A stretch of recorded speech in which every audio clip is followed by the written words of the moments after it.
This is God's Not Dead 2. We're a few parts in, but don't sweat it. This stands independently of the rest. You don't have to see the other parts of this to understand what's happening here. I'll provide context if it's missing. In the last part, this teacher, played by Melissa Joan Hart, was asked a question in her history class. She was talking about the art of peaceful protest as exercised by Martin Luther King Jr., and a student asked if Jesus was another example of a peaceful protester. She answered by citing an example of Jesus peacefully protesting. This all went down in the classroom. Now, as a teacher, she's acting as a representative of the state and is legally prohibited from favoring one religion over another in front of this audience of kids that have no choice but to sit there and listen by law. But she was answering a contextually appropriate question that was asked by a student. There was nothing legally or morally wrong with the situation they portrayed in this movie. But the movie writers fabricated this whole thing out of it, where the ACLU comes in and persecutes her and attempts to sue her for everything she owns. It's absolutely absurd. The ACLU doesn't care in real life. Anyways, her lawyer is on a kind of date with her at her house, where they're talking over litigation strategy. And they're about to lay a whole bunch of nonsense on us. Oh, and while we watch, I'm going to play Pokemon Fire Red. Shouldn't bother you too much. It'll be in the background. All right, let's watch. Why did you feel compelled to bring Jesus up in history class? She didn't. That's the thing. She did not. She did not bring Jesus up in history class. It was another person that brought it up, and she was responding in a contextually appropriate way. There's nothing illegal about what she did, and nobody would realistically take this case up. The FFRF or American Atheists or any other nonprofit, ACLU, they'd never take this case up because it's unwinnable and nobody cares, honestly. Like, get over yourselves. They believe they're like the target of persecution 24/7. They're not. Why shouldn't I have?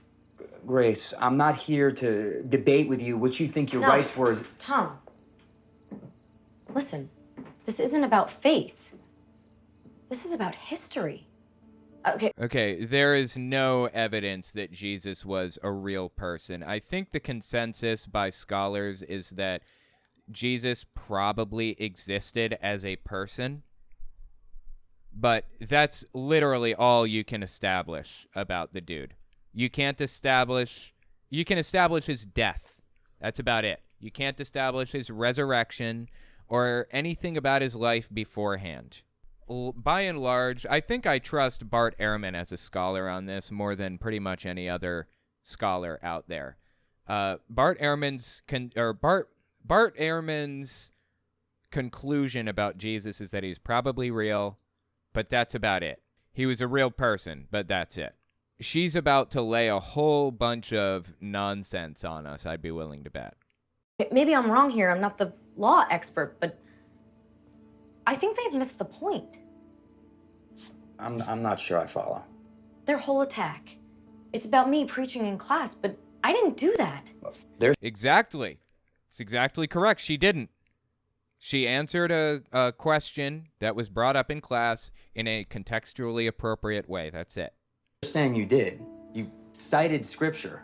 You talked about Jesus' teachings just like they were any other verifiable fact. Well, what if they're just that? They aren't that, FYI. I mean, just because certain facts happen to be recorded in the Bible doesn't mean they stop being facts. No, the Bible is not a trustworthy source of facts. We need extra biblical sources. We need more than just one. You know, you have the gospel accounts, Matthew, Mark, Luke, John. They're all based on a single account. Mark, that was the first one written. I don't know why Matthew comes first. I guess Matthew comes first because it starts out in a kind of a historical way, trying to establish Jesus's birth line, because to be the Messiah, he had to have come from the house of David or whatever, had to have descended from the line of Israel, basically, to be Jewish. So Matthew starts out by establishing that fact. That's probably why they put it in. Although I have issues with that. Hang on. Saber Spark messaged me again. What was I saying? I was talking about something. Oh, yeah. So Matthew tries to establish Jesus's lineage as a Jewish person, right? Except the lineage is established through Joseph, his supposed father, his stepfather, right? But there's no Joseph DNA mixed up in there anywhere. Joseph wasn't a part of the equation, right? God gave Mary his DNA to birth Jesus. Why did they trace the lineage in the book of Matthew to Joseph's line. That makes no sense at all. I don't care if Joseph was Jewish or not. I care if Mary was Jewish. And it doesn't, well, the Bible does trace Mary's lineage. Hey, check it out. Chancey got a lucky egg. Finally. Oh my God, dude. How many chances was that? That was like 50, 60, 70, 80 chances maybe, right? That was too many chances, okay? Now that I finally got that stupid lucky egg, I'm going to blow the game up so that you guys can see what I'm doing there instead of, you know, you can still watch the show in the corner. Anyway, so Jesus, his lineage was established in the book of Matthew through Joseph for some reason. But here's where it gets interesting. They establish Mary's lineage too in another book, except it's the same lineage listed for Joseph, like their brother and sister. Seriously. So one of them is fake. Now, the only lineage that really matters here is Mary's. I would be willing to bet anything, especially since that one is listed last in the Bible, that Mary's lineage was the fake one. Why would they even list Joseph's? It's irrelevant, right? That's what cracks me up so much about this. Anyway, that's neither here nor there. Let's keep listening to these nutter butters here. We can separate the history-based elements of Jesus' life from the faith-based element. There's no history to be found here. Anything that you find in the Bible is basically not fact. You can believe it as religious belief or whatever. There's no fact element to this whatsoever. Now, there are some facts, some hard facts that we have about the time that we can establish without question. And we do that through other historians that were in the area at the time. Like Josephus was in the area at the time. You know what? I'm going to try to catch this Chancey too. Who knows? Maybe it'll have a lucky egg too. Probably not, but you never know, right? Anyways, if we look at Josephus's writings, we can pretty well establish some facts about the area at the time. But here's another little fun fact about the history of Jesus. People claim Josephus wrote about Jesus. He didn't. He didn't. There are 5 separate writings by Josephus about Jesus, and they're all fake. They were all forgeries. They were written hundreds of years later by other people under the name of Josephus to try to more strongly establish the idea that Jesus was real. Dead serious. So anyway, there are no facts that we have about Jesus. He probably existed as a real person. That's as far as you can take it. I mean, in my classroom, I didn't talk about Jesus as my Lord and Savior. You know, all I did was comment on quotations attributed to Jesus the man, and I did it in AP Sure, agreed. She didn't do anything wrong. history. There was nothing wrong with the context. That's right. There wasn't, legally or otherwise. I think I would have been perfectly fine with what happened. Any rule saying that you can talk about any historic figure that ever existed except Jesus is discriminatory. I mean, they can't institute that. Right, well, that law doesn't exist. This is made up. Every credible historian admits that Jesus existed. I mean, there's just too much. I love it. She says, every credible historian admits that Jesus existed. No, in no way is that true. There are credible historians that are what's called mythicists. You just want that to be the case. Now, like I said, he probably existed, but anything that you claim about Jesus beyond that is just nonsense. Complete and total nonsense. Evidence. Grace, I love it. This is our defense. Jesus as a historic figure, just like everyone else. And you know what? Cain will never see it coming. Cain? Is that like the name of the ACLU lawyer or something? Who is Cain? Now I'm just trying to catch like some randos that I haven't caught yet. So I'm just gonna kind of wander around and use save states to try to find some slightly rarer Pokemon like Nidorino I haven't gotten. So I'll get him. You got some reading to do. Man, Myth, Messiah. What is this? Who is this by? Does it show us Rice Brooks? Rice Brooks? Is that the name of the guy? Never heard of this before. Again, I've never heard of Rice Brooks before, and every credible scholar says that he was probably real, but it doesn't have anything, these scholars have nothing to say about his life on Earth. Like, they have no way of knowing any of this stuff, so. You got some reading to do.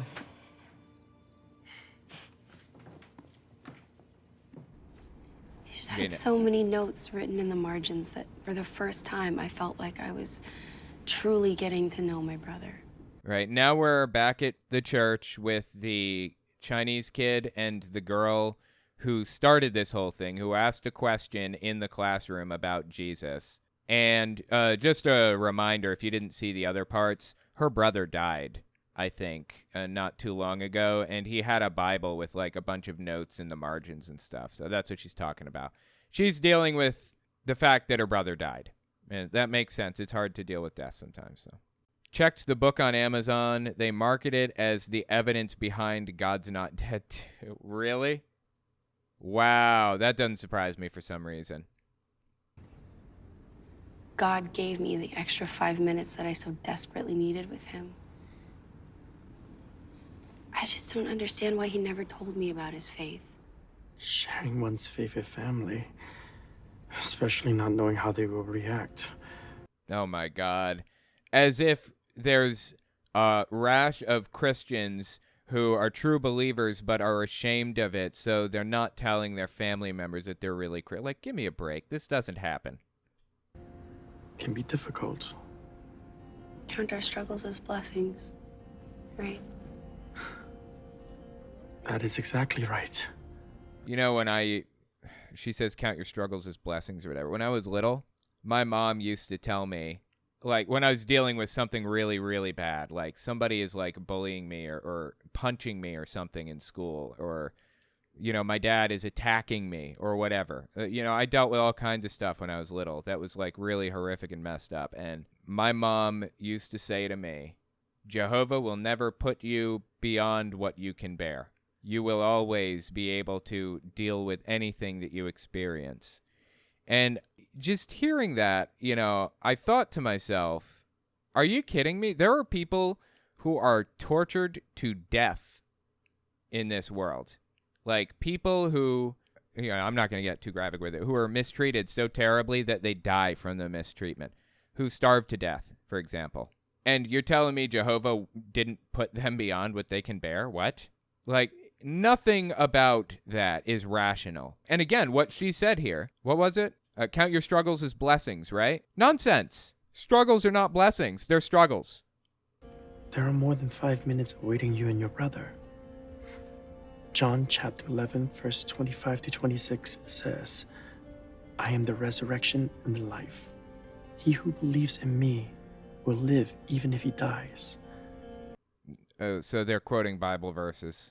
And whoever lives and believes in me will never die. Do you believe this? I do. Then invite him into your heart and make him the Lord of your life. Your mom invited me into her heart. I think I've hit all of the major Pokemon in this area of the Safari Zone, so. Dear Lord,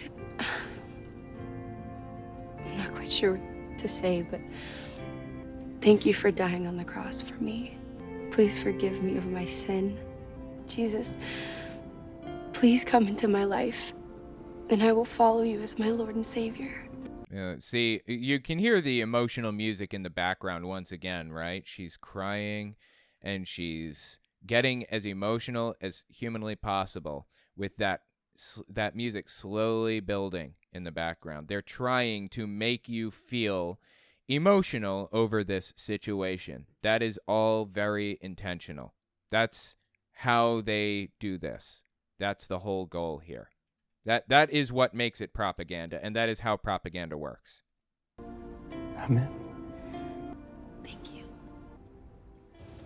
Yeah, that is all pure unadulterated propaganda. Again, I'm going to cut out any sections that have just plain music that aren't relevant to the plot. But, yeah, just propagandistic garbage all the way down, right? Can you state your name and occupation for the court? My name is Lee Strobel. I'm a professor of Christian thought at Houston Baptist University. Houston Baptist University. He's a professor of Christian thought. Is that what he said at Houston Baptist? Okay, well, there's that, I suppose. Just nonsense, dude, all the way. All the way down. Lee Strobel is a terrible person in every way.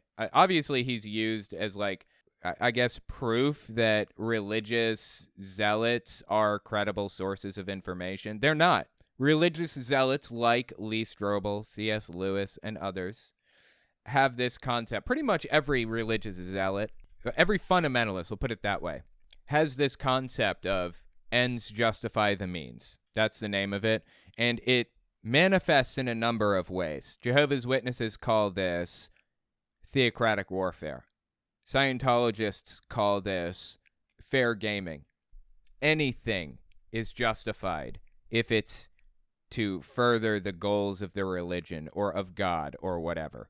It's all justified in the name of Jesus.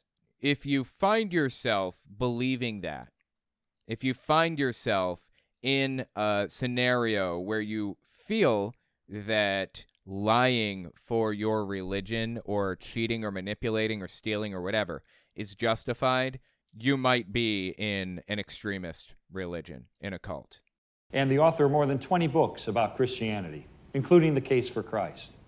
Can you help me prove the existence of Jesus Christ? Dude, who writes 20 books on any subject? I'm struggling to write one. Like, oh my God, dude.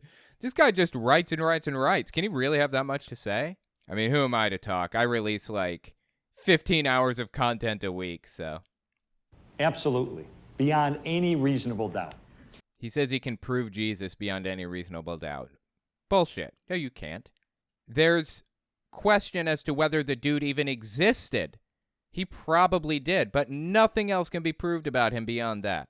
To claim that you're capable of proving that Jesus, that the things in the gospel were true and factual is just a joke. Like, come on. You can't be serious with this. How so? Actually, this court already affirmed it when we were called into session and the date was given. Our calendar has been split between BC and AD. Okay, that's not proof that Jesus existed. Are you serious? That's nothing more than proof that the people who designed this calendar were religious nutterbutters. How is this proof of anything at all beyond that? If that's the kind of garbage he's going to use to prove that God is real or that Jesus is real or was a real person or whatever else, I can't wait to hear the other nonsense he throws on us. Based on the birth of Jesus, which is quite a feat if he never existed. Beyond that... I don't understand. No, quite a feat. What does he mean by quite a feat if he never existed? I don't know what he means by that. Historian Gary Habermas lists 39 ancient sources for Jesus, from which he enumerates more than 100 reported facts about his life, teachings, crucifixion, and resurrection. Okay, like I said, a lot of those quote-unquote ancient sources were forgeries. Like the Josephus writings about him were forgeries. So, yeah, this is just completely made up. Almost everything that he says in this whole thing is made up. Don't believe a single word of anything that you hear in this movie, no matter what, without looking it up first. A lot of it is just fabricated by them. In fact, the historical evidence for Jesus' execution is so strong that one of the most famous New Testament scholars in the world, Gerd Ludemann of Germany, said Jesus' death as a consequence of crucifixion is indisputable. No, he's simply wrong. I mean, it's not indisputable. I'm disputing it. And so are reputable historians. To my knowledge, I believe that Bart Ehrman disputes the accounts listed about his deaths. About his death. I think that he accepts that, he was a real person probably, but nothing written about his death is established well, I believe. And there are other reputable historians, like Richard Carrier. He's a reputable historian who doesn't believe Jesus was real at all and gives pretty well-reasoned explanations for his position. Now, like I said, I think Jesus most likely existed. But the fact that I'm sitting here talking about, whether or not he existed, the fact that I'm not even sure if the guy existed should tell you how much we really know about his life. Almost nothing. Now, there are very few facts in ancient history that a critical historian like Gerd Ludemann will say is indisputable. Okay, I don't know who this Gerd Ludemann person is, but I would bet money that he's a religious nutcase. One of them is the execution of Jesus Christ. Forgive me, but you're a believer, are you not? A Bible-believing Christian? Guilty as charged. So, wouldn't this tend to inflate your estimate of the probability that Jesus existed? No, because we don't need to inflate it. We can reconstruct the basic facts about Jesus. No, you can't. You know nothing about him. There's almost no information available about Jesus. Almost nothing. Just from non-Christian sources outside the Bible. And Gerd Ludemann is an atheist. Okay, I don't even know who this is, and I don't know if he's an atheist or not. This is almost certainly completely made up, but I don't feel like even looking it up, so take it with a grain of salt. In other words, we can prove the existence of Jesus solely by using sources that have absolutely no sympathy toward Christianity.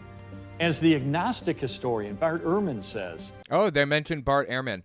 Yeah, he accepts that Jesus was probably a real person, but nothing else about him that is written is real. Like, all of it is fake, basically, beyond that. That's Bart Ehrman's position. Let's see what he says about his position.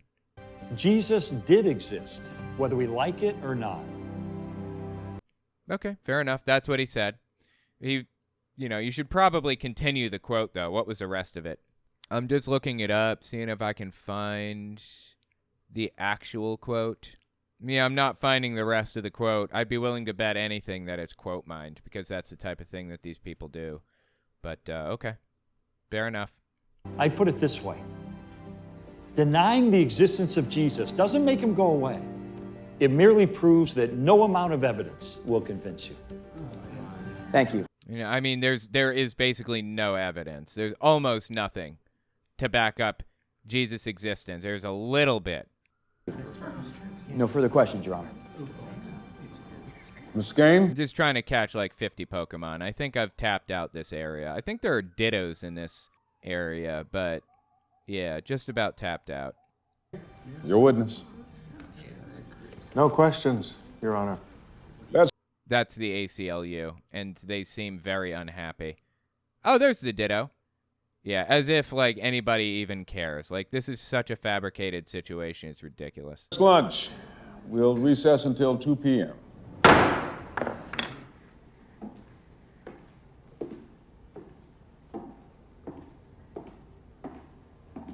Can I help you with something? Okay, so this is, if you didn't see the first God's Not Dead or the second, this is an atheist, humanist, evolutionist, vegan.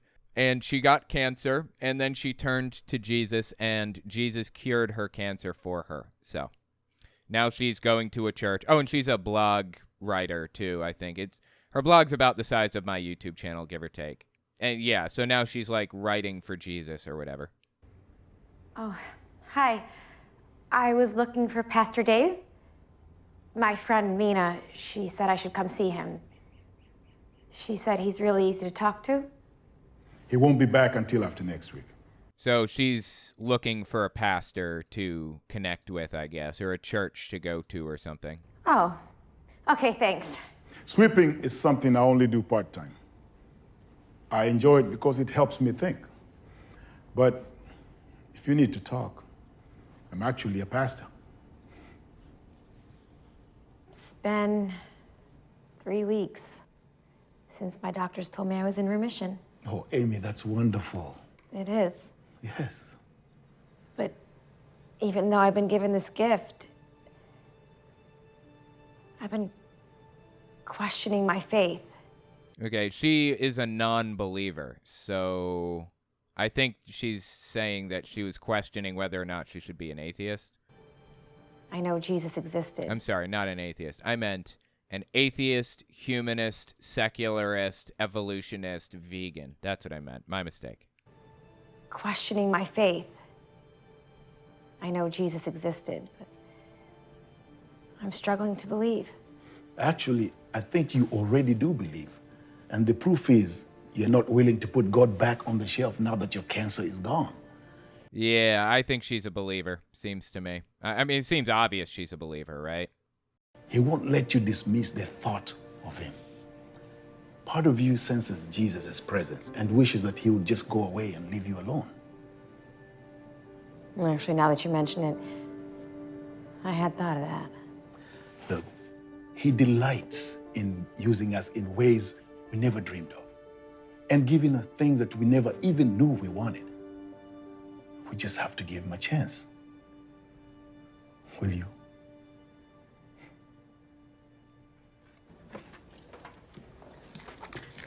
Thank you.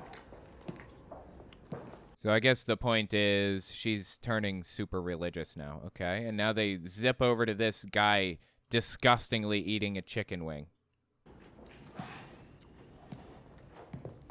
I mean, is the point that they're making here, I think the point they're making by showing that guy immediately after is she was a vegan originally. She's famous for being a vegan, and she went and harassed non-vegans or non-vegetarians for not being vegan. And then as soon as the scene ends with her, they show this guy nomming a chicken wing like he's a wolf or something. Oh, I'm sorry, not chicken wing. My mistake. They look like barbecue, like ribs. Thank you. And they're making like the slurping noise while he's eating it and stuff, you know? That's so intentional. That's the nature of propaganda.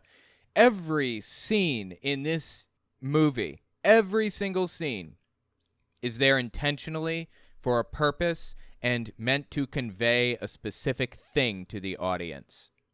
Veganism is immoral, is the point here, or I just don't care about vegans or what they think or how they feel about this or that or whatever. That's the point they're trying to make here, right?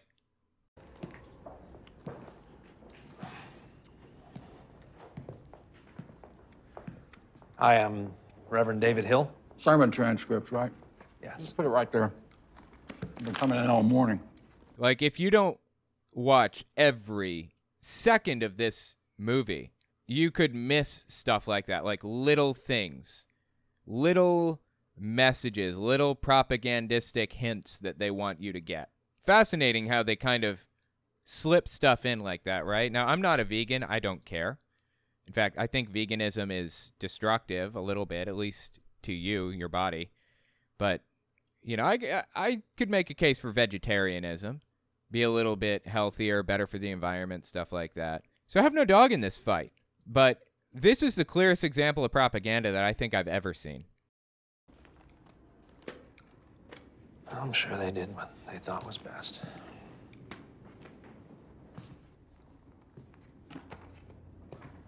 That's it? Those are your entire sermons for the past 120 days? No, that's a letter that I wrote explaining why I'm not going to hand them in. Oh, okay. So he's supposed to turn his sermons in or whatever. And instead of doing so, subpoenaed by court to turn him in, he decided to write a letter about why he's not doing it. Okay. Excuse me? I know it's unusual for a Christian pastor to willfully resist a subpoena issued by a lawful government authority. Oh, give me a break, dude. They are so obsessed with being, like, victims and martyrs and so persecuted. Come on, get over yourselves, okay? You're not persecuted in today's society. It's not happening.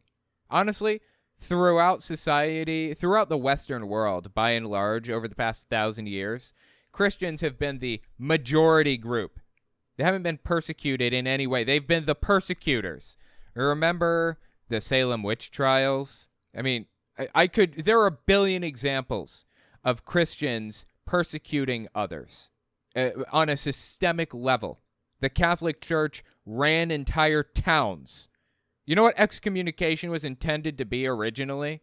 It was intended to be a situation where somebody breaks a rule and they're not allowed to rent a house anymore. They're not allowed to buy a house. Not allowed to buy grain for their horse. Can't go to the grocery store or the market or whatever.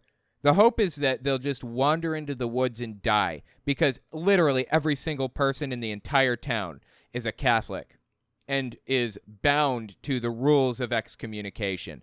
it was effectively the death penalty back in the day because everybody was adhering to this rule or whatever. So don't tell me how persecuted you've been historically or are now. It's a joke. And it's honestly, it's embarrassing and a little bit offensive. I'm not offended by much, but that's fucking disgusting for you to pretend as an evangelical Christian that you're the persecuted one while you are literally persecuting others since the dawn of time. And it's even more unusual that he should feel compelled to do so. Are you sure you want to do that? Yeah, he's being threatened by some random guy at the courthouse.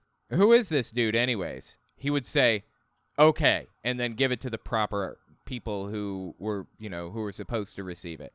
Unless this is the judge. I don't know if it's a judge or not. Something that I have to do. You know the old saying, the squeaky wheel gets the grease, don't you? I have Give me a break, dude. This is embarrassing. another saying. A nail that sticks up gets hammered down. This is such a joke, dude. This is just disgusting to me that they're pretending to be so mistreated. Simply disgusting.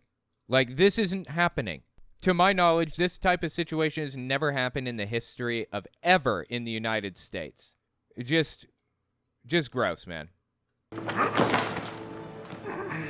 Uh-oh, now he's holding his stomach. I don't know what's happening. Is he sick?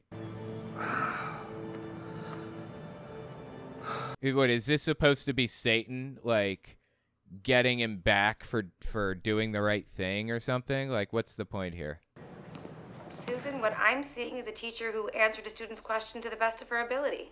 Amy, it sounds like you're taking the side of Grace Wesley here. Surely you see that she used the student's question to promote her Christian agenda. Actually, Susan, that's not how I see it. I believe Miss Wesley's entitled to her own opinions, and that includes in the classroom. She didn't try to convert these students. In fact, Amy, the reason that she... I must say I'm shocked at what seems to be a complete 180 from the typical stance of your plot. Let's just look at the facts of this case for a minute. She clearly infringed on the rights of her students. Not only is the evidence... Marlene, I have an idea. Come over as soon as you can, okay? You look terrible. You really ought to ask to be excused. No, his vote counts on this, jury. If he isn't there, then things could go the wrong way.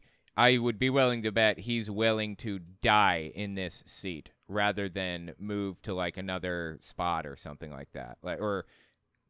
I'd be willing to bet he's willing to die in this seat rather than leave it behind in Jesus' hour of need, right? Fine, I really need to be here. All rise. You may be seated. Juror number 12, is there something you'd like to say? I'm sorry, Your Honor. I got it. Bailiff, call paramedics. So he fell over if you're listening and not watching. I guess that proves there is no God, because they just lost the only juror they could count on. Okay, that doesn't prove anything. Like, what are they talking about? Any dizziness? Yeah.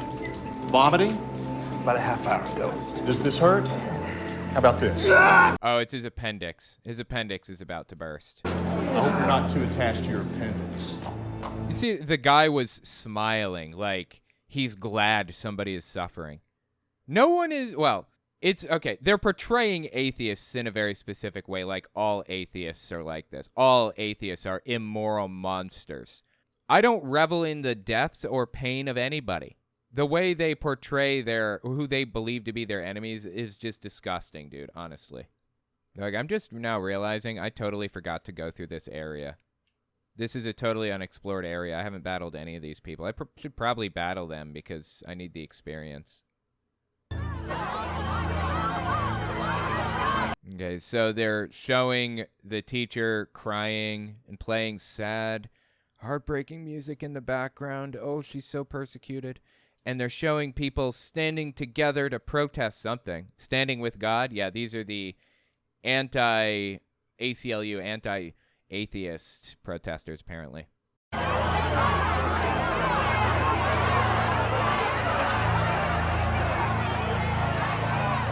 Brooke! Marlene. It's not looking good in there.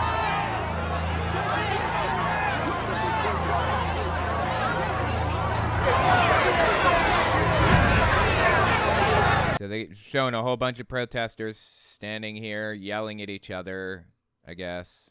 All right.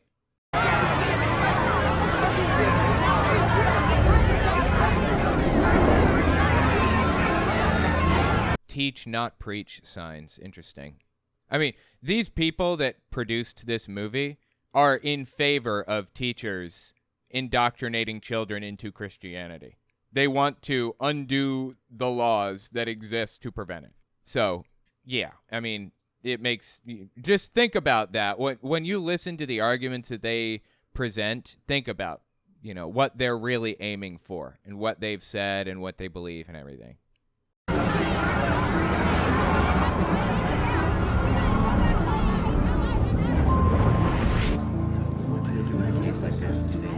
Okay, more somber music in an attempt to make people feel bad about something or kind of get emotionally heightened. And they zip over to the courtroom, all right? This is the jury. Ms. Marshall, are you prepared to fulfill your duties as an alternate? Yes, I am, Your Honor. Mr. Endler, next witness. Would you state your name and experience for the record? My name is James Warner Wallace. I'm a retired homicide detective from Los Angeles County. Yeah, I don't know this guy, but I'd be willing to bet anything he's a complete nutter butter. And are you the author of the book, Cold Case Christianity? Yes, I am. Can you share the subtitle of the book with the court, please? A homicide detective investigates the claims of the Gospels. Would I be correct in saying that your duties as a homicide detective include investigating cold case homicides? Yes, that is and was my expertise. Don't most of those cases get solved with DNA evidence? Objection. Leading. Yeah, that's leading. Some of them do, certainly. And counsel is testifying again, Your Honor. I'll rephrase.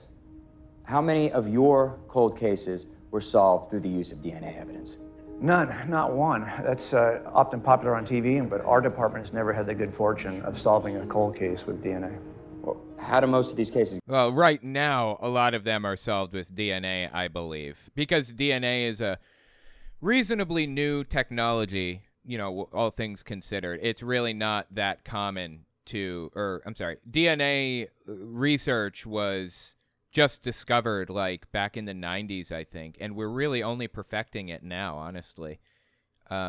So, yeah, DNA is now used to solve cold cases, but in 100 years, that's not really going to work anymore because DNA evidence will be the first thing that people go to anyways. Now, as far as this cold case thing, with this guy, can you use the Bible as, a cold case or whatever? It's completely nonsense. You cannot investigate it in a cold case way. You know why? Because the claims in the Bible are not facts. A lot of them are made up or opinions or ideals or whatever. They're not actually reliable. They're not actually reliable facts the way that you need to try to solve a cold case. If they were reliable facts, it'd be a different situation. Get solved. Often by examining eyewitness claims, witness claims that were made many years earlier, even though often our witnesses are now deceased. Forgive my ignorance, Mr. Wallace, but how is that possible? Well, we have a number of techniques that we can use to test the reliability of an eyewitness, including something called forensic statement analysis. That's a discipline where we scrutinize the statements of eyewitnesses and looking at what they choose to minimize, what they choose to emphasize, what they omit altogether, how they expand time or contract time. And when we examine these kinds of eyewitness accounts, we can usually tell who's lying and who's telling the truth and even who the guilty party is. And did you apply this skill set any time outside of your official capacity? Yes, I applied my expertise to the death of Jesus at the hands of the Romans, and I actually looked at the Gospels as I would any other set of forensic statements. Yeah, except you don't know what was added by monks hundreds of years later. A lot was, by the way, and what wasn't. And you don't know what biases these people had that wrote this down. In fact, you don't even know who these people were that wrote it. You think Mark wrote the book of Mark? No. We have no idea who wrote the book of Mark. We don't know who wrote the book of Genesis, for that matter. People claim it was Moses. You have no way to know who it was. Moses wasn't even a real person, okay? Like, all of this is completely made up from beginning to end, and you have no way to know what is real and what isn't. That's the problem here. You can't rely on any of this stuff. Within a matter of months, I determined that the 4 Gospels, written from different perspectives, contained the eyewitness accounts about the life, ministry, death, and resurrection of Jesus. And did you consider that the 4 accounts might be part of a conspiracy designed to promote belief in a fledgling faith? Okay, well, like, use of the word conspiracy probably wasn't the best word to use there, but aside from that, they were most definitely trying to promote belief in this faith, of course. Like, that seems completely obvious to me. Does that even need to be said? And what was it he said? Hang on. This might be part of a conspiracy designed to promote belief in a fledgling faith. But some of the Gospels were just that and nothing more. Some of the Gospels were simply intended to, like, propagandize and lie and twist things around. Like the book of John. There's so much stuff in the book of John that's completely fake. Never happened. Like, I've said this a few times recently, but the story of he who is without sin should cast the first stone, you know, the I think the whore or something. People wanted to stone her to death for being a whore or whatever it is. That's fake. That story never happened. That's fabricated. In John 1:1, the writer of John says, "In the beginning was the Word, and the Word was with God, and the Word was God." This is a verse that's used to establish the idea that the Trinity is real. Now, the Trinity isn't real. It was never real. Jesus is not God. Jesus didn't believe that he was God, even. Nobody in his time, none of his disciples or anybody, believed that he was God.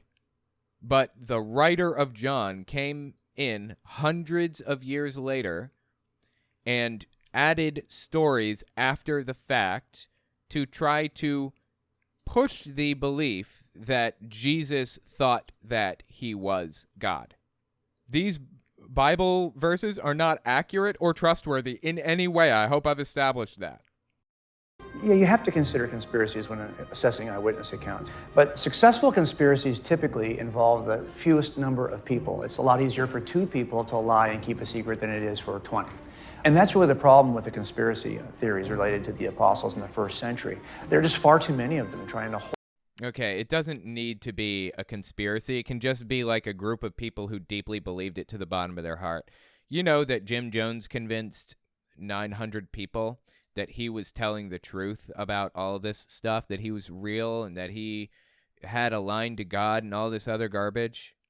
Does that lend credence to the idea that he was correct? Of course not. That's nonsense. That's a nonsensical thing to say or think. Seriously, use your head here. I don't know who this guy is. He's just not using his head. He's probably using his head to come up with propagandistic arguments to make people believe that he is correct about this. Hold this conspiracy for far too long a period of time. And far worse, they're experiencing pressure like no other, unimaginable pressure. Every one of these folks was tortured and died for what they claimed to see, and none of them ever recanted their story. Okay, they don't actually even know how things played out. They have no clue how things played out. You know why? Because the Bible Gospels are not inerrant, and they are not reliable sources. We have no real reliable sources from the time. It's just completely made up, all of it.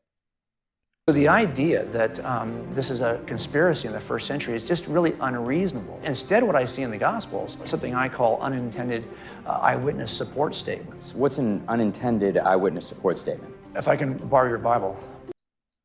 They're pointing out subtly that the judge has a Bible sitting next to him, right? Let me go to the Gospel of Matthew for an example of this. I'll start with a passage in which Jesus is in front of Caiaphas at a hearing. It says here, "Then they spit in his face and struck him with their fists. Others slapped him and said, 'Prophesy to us, Christ, who hit you?' Now, that seems like a very simple request, given that the people who hit him are standing right in front of him. This makes no sense. Why would it be prophecy to be able to tell you who hit you? But it's not until you read Luke that you get an answer to this. He says, the men who were guarding Jesus began mocking and beating him. They blindfolded him and demanded, prophesy, who hit you? So now we know why this was a challenge, because Luke tells us the thing that Matthew left out, that he was actually blindfolded at the time this took place. This is very common, this kind. Okay, you're hearing the upbeat music in the background, right? This is all very intentional. This is all part of the propaganda. Matthew left out, that he was actually blindfolded at the time this took place. This is very common, this kind of unintentional eyewitness support that fills in a detail that the first witness left out. That the first book left out. Okay, the other books aren't just leaving details out. They're completely changing details. I don't know how many parts of this you've seen, but I talked about this in one of them. There's this thing called BibViz, okay? It's lyingforjesus.org/Bible-contradictions. The B in Bible's capitalized, the C in contradictions capitalized.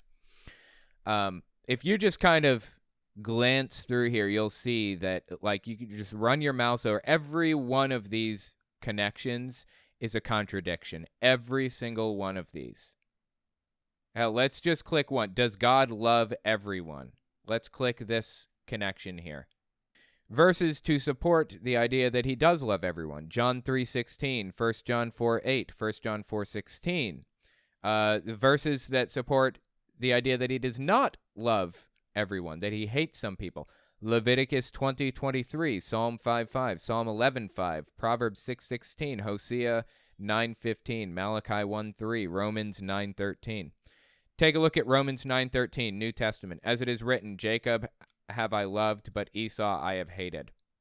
Look at 1 John 4:8. He that loveth not knoweth not God, for God is love. 1 John 4:16. And we have known and believed the love that God hath to us. God is love, and that he dwelleth in love, dwelleth in God, and God in him. Something to that effect.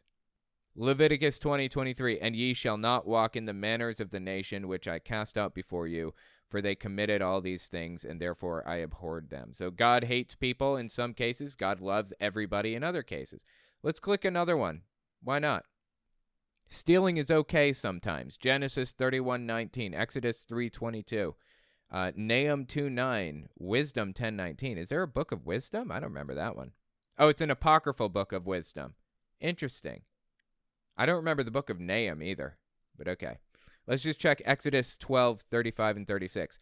And the children of Israel did according to the word of Moses, and they borrowed of the Egyptians, and they spoiled the Egyptians. Exodus 11:2, let every man borrow of his neighbor and every woman of her neighbor jewels of silver and jewels of gold. Genesis 31:19, Rachel stole her father's images. God didn't seem to mind. Now Laban had gone to shear his sheep, and Rachel had stolen the household idols that were her father's. And here is, it's always wrong to steal. Exodus 20:15, thou shalt not steal, one of the 10 commandments. Matthew 19:18, he saith unto him, which? Jesus said, thou shalt do no murder, thou shalt not commit adultery, thou shalt not steal, shalt not bear false witness. The point is that the Bible has contradictions from beginning to end. It is not inerrant to any degree. It's ridiculous to claim that it's ridiculous to claim that it is inerrant. My point is that the gospel accounts, specifically the gospels, contradict each other nonstop, beginning to end. I'm not talking like little details. Not just the entire Bible, but the Gospels. Let's just take a look at some of the most striking contradictions. Matthew 1:16, Jacob, the father of Joseph, the husband of Mary, of whom Jesus was born, who is called Christ. And here's Luke 3:23, Jesus, when he began his ministry, was about 30 years of age, being the son, as was supposed, of Joseph, the son of Heli. Both Matthew and Luke give us very early in their Gospels the genealogy of Jesus' father, or stepfather, or whoever he was anyway. It's not clear. The two accounts differ from each other in nearly every generation, even including the very first preceding Joseph. Apparently, Jesus didn't like much to speak to them about his Jesus didn't like much to speak to them about his grandpa. So even his genealogy is contradicted. Here's when was Jesus born. Matthew 2:1. Now after Jesus was born in Bethlehem of Judea in the days of Herod the king, behold, wise men from the east came to Jerusalem. Here's Luke 2:20. Here's Luke 2:2-3. In those days, a decree went out from Caesar Augustus that all the world should be registered. This was the first registration when Quirinius, the governor, was governor of Syria. Contradictions abound in gospel accounts. It's not just little details are filled in by other gospels. That's not the thing that happened. They contradict each other glaringly. The first witness left out. After years of scrutinizing these gospels, using the template that I use to determine if an eyewitness is reliable, I concluded that the 4 gospels in this book contain the reliable accounts of the actual words of Jesus. Okay, I have no idea how he would determine that, because Jesus, as far as anyone can tell, was probably a real person, still up in the air, but you can't prove anything else outside of that. You know, it may be worth it for me to go down this path here. Let me just toss this one at you. You know, in the Gospels, it mentions Jesus having to go to another area of the country, and it was because there was some kind of census happening. Caesar, I think, or somebody, ordered a census of everybody whose ancestors lived in this area at the time, right? 1,000 years ago. Have you ever heard of anything like that happening? We have computers today, right? Advanced systems. And I don't know who my ancestors were from 1,000 years ago. Why would you think anybody from 2,000 years ago would have any idea who their ancestors were 3,000 years ago? It's absurd to assume that. It's absurd to think that this would ever happen. But they needed to place the Messiah in this specific location, Bethlehem. Because if they didn't, he couldn't be the Messiah. It was part of the prophecies and stuff, right? So they made up a bizarre, nonsensical excuse. This guy ordered a census for like everybody who was from this area 1,000 years ago. They have to show up. What? That's complete garbage. Here's another interesting example of the gospel writers attempting to rewrite Jesus' history so that it more closely fit with what they expected the Messiah's history to be. Mary, the Messiah's mother, was not supposed to be a virgin. The Old Testament talks about the qualifications for the Messiah. You know, he's going to ride in on a donkey, and his mother is going to be this type of person. Well, the thing is, the word that was translated in the book of Matthew from the old scriptures, the old Hebrew scriptures, they thought the word was virgin, but it wasn't. It meant marriageable young woman, not virgin. So they mistakenly, retroactively went back and rewrote Jesus' history to be one where he was born of a virgin, rather than simply a marriageable young woman.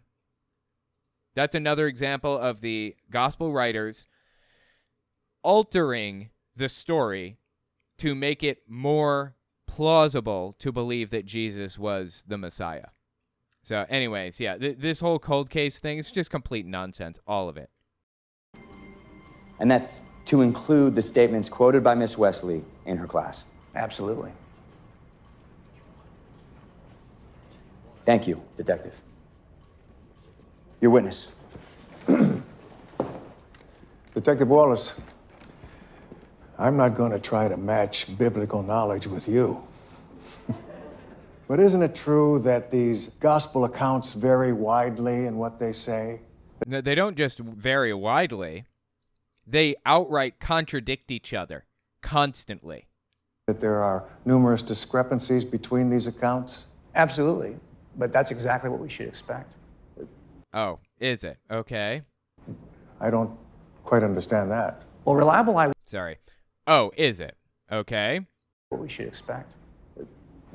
I don't quite understand that. Well, reliable eyewitness accounts always differ slightly in the way they recall the story. Sure, they differ slightly, a little bit. These aren't slight differences. These are glaring holes blown in every story.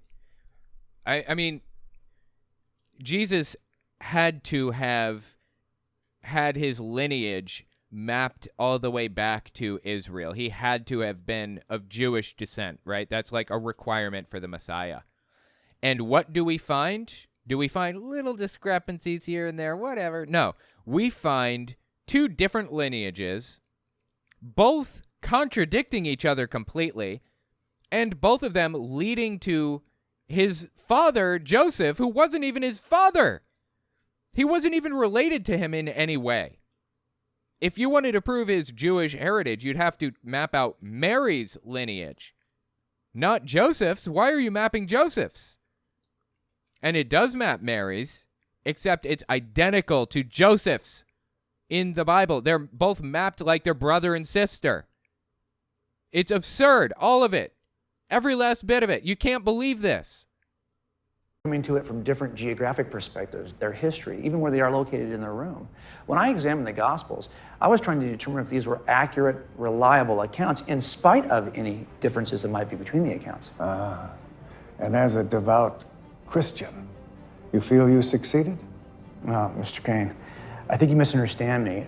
When I began this study, I was a devout atheist. I began examining the Gospels as a committed skeptic, not as a believer. Oh, I bet, totally. You see, I wasn't raised in a Christian environment, although I do think I have an unusually high regard for the value of evidence. I'm not a Christian because I was raised that way or because I hoped it would satisfy some need or accomplish some goal. So I guess what they're trying to do here is he thinks that this guy is going to be like a sympathetic witness for his side, but it turns out that he's like helping the other side. Is that what they're implying? I'm simply a Christian because it's evidentially true. Evidentiarily true. Come on, man. Motion to strike, Your Honor. Granted, jury is instructed to ignore Detective Wallace's last remarks. No further questions. Witness is excused. Thank you, Your Honor. They take that as some kind of a win. I don't see why that's a win, but okay. I mean, everything that he said is complete nonsense. Like, none of it added up. Mr. Endler, your next witness? We don't have one, Your Honor. She didn't do anything wrong. She was just trying to help me. Mistrial. You can't do that. You can't just bust into a courtroom and start shouting out like that. What? Also, for the record, you see them walking around. Like, you know, in a courtroom, you got, like, the tables all lined up. And you got the defense and the plaintiff or whatever, and then you've got the judge, and the witness is next to the judge, right? And there's a big open area between the defense table and the witness table.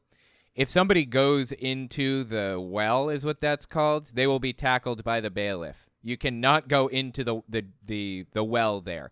You cannot walk around and kind of put your hand on the witness table and all that. It doesn't work that way in a courtroom, but okay. Your Honor.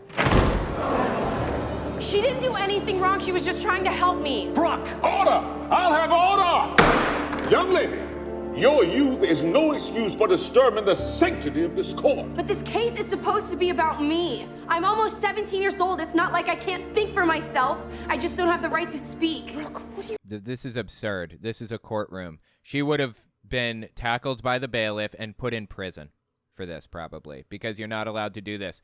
You have to respect the courtrooms and stuff. What are you doing? Not unless you are called as a witness, young lady.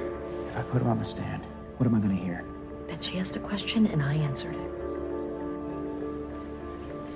Okay, you have to like go through a whole process to add a witness. Like, doesn't the what do you call it? Doesn't like the opposing counsel have to vet witnesses and stuff like that too? You can't just you have to add them to a list, and they have to have time to like contact them and ask them questions. You can't just burst into a courtroom and say, "I'm a witness now," and sit down at the chair and start answering questions. Like, this is absurd. Your Honor, we'd like to call Miss Brooke Thawley to the stand. This is just absurd, man. Come on. Objection, Your Honor. Miss Thawley is a minor. Her parents do not want her subjected to the emotional pressure of testifying against her own teacher. Miss Thawley, Are you willing to testify on your own behalf? Yes, Your Honor. And do you understand that you will have to answer all the questions truthfully, regardless of your feelings, and that failure to do so is punishable by law?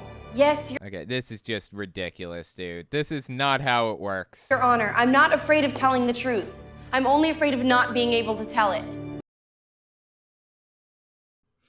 For the record, my experience in, saying what I said there about, the process to get witnesses up and all that stuff, I am currently listed as a witness in a case right now. I don't know that I can really talk about it. I'm not even sure. Maybe it would be fine to talk about for me. Who knows? But there's a case going on about religious discrimination that I'm a witness in. And they had to, when they listed me as a potential witness, they had to put my name on a piece of paper and give it to opposing counsel so that opposing counsel was aware of who I was. And they had my address and phone number and name and the whole 9 yards. And they have the option of contacting me, the opposing counsel does, and asking me questions about whatever, from my understanding, just to kind of vet or whatever. And then they may or may not contact me. And then they may or may not call me as that witness. But they have to list all of their witnesses before the trial even really starts, I believe.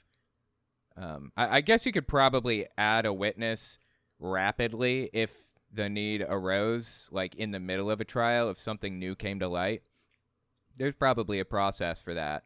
But the process is not bursting into the courtroom while somebody else is testifying and demanding you be put on the stand. Like, that's just ridiculous. I will allow this witness. Objection overruled. Brooke, in class, who first brought up the name Jesus? You or Miss Wesley? I did. As part of a question. Exactly right, yes. And that is why it was a perfectly legal and fine thing to have played out the way that it did. There's nothing wrong with it, and the lawsuit would have never reached this point. Yes. And at that time, did you feel like you were asking a faith-based question? No, not really. It just seemed like Martin Luther King and Jesus were saying similar things. So Okay, well, no evidence that Jesus said any of the stuff in the Bible, but all right. I brought it up. And did you consider Miss Wesley's response to be a reasonable answer to your question? Yes. So if I'm hearing you correctly, you asked a question in history class about a historical figure, and your history teacher... Okay, the historical figure bit is arguable, and this specific history class was not about biblical history, so it was an inappropriate question to ask, but okay, whatever. Answered it in a sensible manner. Yes. Thank you. Your witness.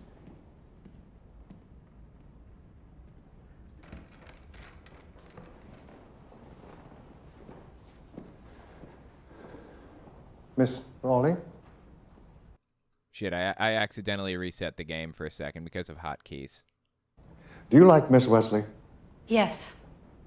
Would you say she's your favorite teacher? Yes, absolutely. Do you think Miss Wesley likes you? Objection. Okay, that's kind of a weird question and not really relevant, and maybe speculative, too. Speculative. Your Honor, it speaks to the state of mind of the witness, if not Miss Wesley herself. I'm not really sure why any of that matters, but okay. I'll allow it. Overruled. You may answer the question. Yeah, they would never overrule that. That's speculative. She has no idea if her teacher likes her or not. Yes, I think she likes me. Uh-huh. Do you think there's any possibility that in answering your question, she may have tried to share some of the ideas of her faith, a faith that she holds most dear? I don't think so. She just answered the question as asked in a historical context. That was about it. No, not at that moment. Not at that moment. You mean to say that there were other moments in which she talked to you about her faith? Yes, outside of class, outside of school hours, when she was not acting as an agent of the state and had a captive audience, yes, she did. Miss Thawley, please. You must answer the question, Miss Thawley. Yes, but it was outside of school and it was only one time. Okay, it doesn't matter how many times it was. It matters that it's outside of school. It was perfectly fine. To strike. Your Honor, this is irrelevant. No actions off the school campus are at issue here. Right, exactly. Denied. Ms. Kane seemed to have found a loose thread. I'm inclined to let him pull it. See what unravels. Thank you, Your Honor. Why didn't you tell me about this? You didn't ask, and I didn't think it mattered. Brooke, you realize that you have to tell the truth here. Yeah, it doesn't really matter. Like, they probably wouldn't have, pursued this, but okay. You understand that, correct? Yes. So, what did you mean when you said that you had talks about faith outside of school? My brother died in an accident 6 months ago. Miss Wesley noticed that I wasn't doing so well, so she asked me if everything was all right after class. Mm-hmm. I told her I was fine, but I went and found her later on at the coffee shop. And did Ms. Wesley refer you to any kind of psychological counseling? No. Did she suggest that perhaps she wasn't the right person to be discussing this with you? No, I mean, she's free to discuss anything she wants with anybody that she wants if she's not on school grounds and she's not acting as an agent of the state. So. No. Well, then what did Ms. Wesley do? She was really nice. We talked for a long time, and I could tell that she really cared. I asked her how she kept it all together so well, and she said, Jesus. So she's the one who brought up Jesus. Did her endorsement of Jesus move you to explore Christianity? Yes, at first, but when the Salvation Army came to pick up my brother's things, one of the ladies found his Bible. Salvation Army is an absolutely terrible company. You shouldn't be working with them to any degree. They're awful in every way. If at all possible, you should avoid them. And she gave it to me. I didn't even know that he had one.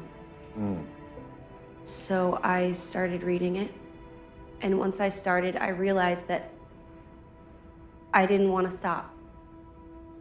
That's why. That's why I came up with the question that I asked in class. Now, if I understand you correctly, without Miss Wesley's direct involvement, you never would have asked that question in the first place. It does not matter. It was off school ground. She was not a captive audience. She's perfectly free to talk about her faith to anybody for any reason or no reason at all. It's irrelevant. Would you? I don't know. After all of your Bible readings, do you feel now that you're a believer? Yes. Maybe even a Christian? Well, I assume that if she's a believer, then she would be a Christian believer, right? Yes. At the risk of seeming redundant, do you think any of this, the Bible readings, the question about Jesus in class, the newfound commitment to Christianity, is it likely that any of that would have occurred without Miss Wesley's direct involvement? No. Irrelevant. Again, you're free to proselytize to your heart's content. There's no law against that, and never will be in the United States, almost certainly. So I don't see what this line of questioning is like accomplishing here. I mean, the teacher is still a human being. The teacher is still a sovereign agent who is allowed to voice her opinions and thoughts and ideals and everything else. She's just not allowed to do it to an audience that is not legally allowed to walk away. You have to be allowed to walk away and not act as an agent of the state if you're going to proselytize. It wouldn't. I thank you for your honesty. No further questions, Your Honor. Miss Endler, do you wish to redirect? No, Your Honor. You may step down, Miss Thawley. I guess this is, you can hear the sad music in the background, right? They're melancholy and down and broken up and, oh, we're losing. This is a sign that they feel that this is like a blow to the movement or a blow to the belief or whatever.